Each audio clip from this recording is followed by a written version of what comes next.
Hi, this is Andy Wenberg from Backcountry Access, and in this video, we're going to take you through the excavation phase of an avalanche rescue.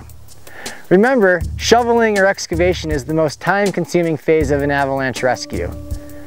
Today we're going to show you some strategic shoveling techniques using 1, 2, 3, 4, and 5 shovelers. Before we get started, there's 4 key concepts to remember when shoveling. These can be called the A, B, C, and D of shoveling. A stands for airway. You always want to start digging downhill of the probe to preserve the victim's airway. B stands for burial depth. The burial depth is going to determine where you begin shoveling. In burials of less than a meter, you can begin shoveling immediately downhill of the probe. In burials over a meter deep, you're going to want to begin shoveling downhill of the probe at about 1.5 times the burial depth. So if you had a 2-meter burial, you'd start digging about 3 meters downhill of the probe. C stands for clearing snow to the sides.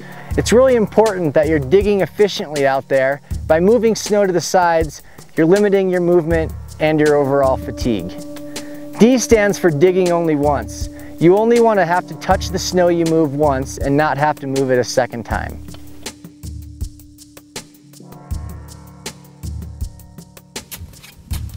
With a burial depth of less than 1 meter, begin excavating immediately downhill of the probe strike.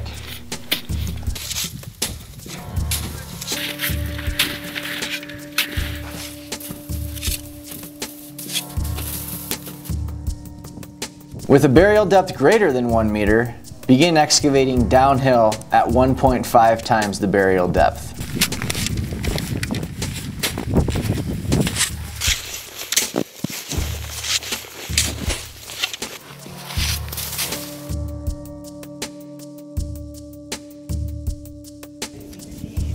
With a burial depth less than 1 meter deep, both rescuers can begin excavating immediately downhill of the probe strike, side by side. In a burial depth greater than 1 meter, one rescuer shovels immediately downhill of the probe strike, while the other begins excavating downhill at 1.5 times the burial depth. With a burial depth less than 1 meter, 2 rescuers begin shoveling immediately downhill of the probe strike, and one rescuer begins shoveling at 1.5 times the burial depth. In a burial greater than 1 meter, you can follow the same techniques as we just discussed. However, in really deep burials of 2 meters or more, the secondary shoveler's role is to clear snow from the hole and to prepare the area for treating the victim.